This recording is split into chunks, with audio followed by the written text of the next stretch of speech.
Water is very significant in my and I think a lot of life within the world. Um, it is one of the interesting foundations to understand um, when we are born. A big part of what keeps us safe is water within our mother's womb.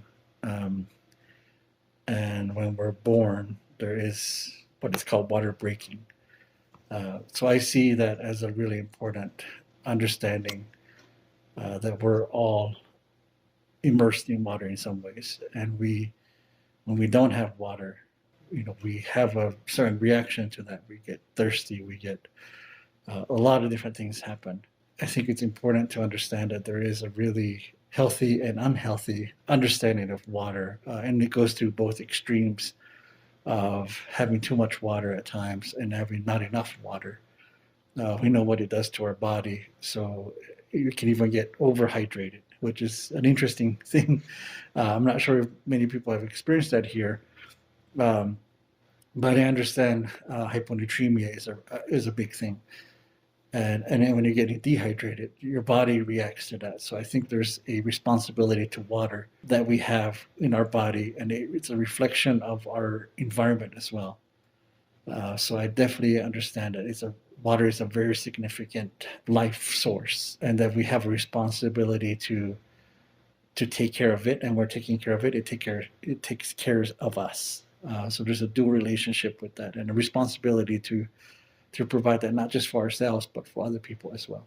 I think water is when we're born and when we're learning, when we have these enculturation moments in our lifetime, we understand that water is what we pray for. It's what our songs are part of that. Our ceremonies are a big part of that. This is something that has always been a consistent thing because, as I mentioned, there was also respect and responsibility to water. That the spiritual part of what makes us Zuni is understanding water has a life and has a presence, and it's a long connection of a lot of these very important spiritual beings and energy that is out there. So I think for the community, we learn about that through song and through the ceremonies that we have here, and also knowing like for newborn child that's one of the things they're welcomed into the family is through water and corn, and you can't have those two without each other. And that's really where a lot of our understanding of this relationship between seeds and water is, and the earth and us. It provides this really interesting understanding. So for our community, I think we have the understanding out there that this water is vital, it's important, and it moves people around. Our river has still in a drought condition. The river hasn't flowed since the 1990s, and without that moving, it's really hard to connect a lot of things for us. And all those really important conversations about and experiences that come from water is important. So I think we're missing a lot of things from the absence of water. A lot of the riparian area is not what it is or what it should be.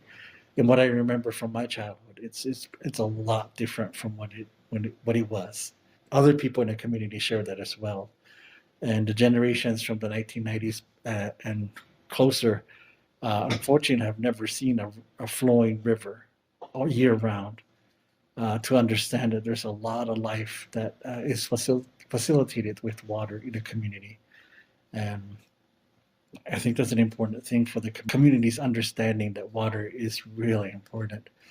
And we just haven't had the full conversation about why and how we're addressing a lot of these gaps in these vital conversations that we need to continue with. Water has really been an important influential factor for all of us. It sustains, of course, us, and we definitely understand how important water is to our body. And for me and my family, we understand that water is uh, a huge blessing at times. We see that in our dogs, our pets. Sometimes when they're thirsty, we can see and understand like how things can change to our pets and also us too, and even plants that they need to be watered. So I think we see this as a really interesting, we're an interesting conduit, I guess, in a way for the living surroundings that don't have the arms and legs that we do.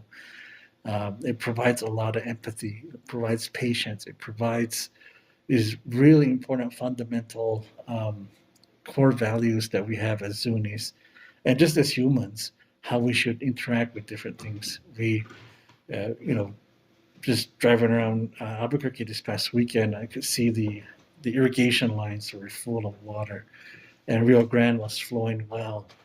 And I was, one of the things I could only say and express in Zuni was ocha, and it was like an expression of just wow and appreciation. Like wow, they're so lucky to have this, and I wish we could have that.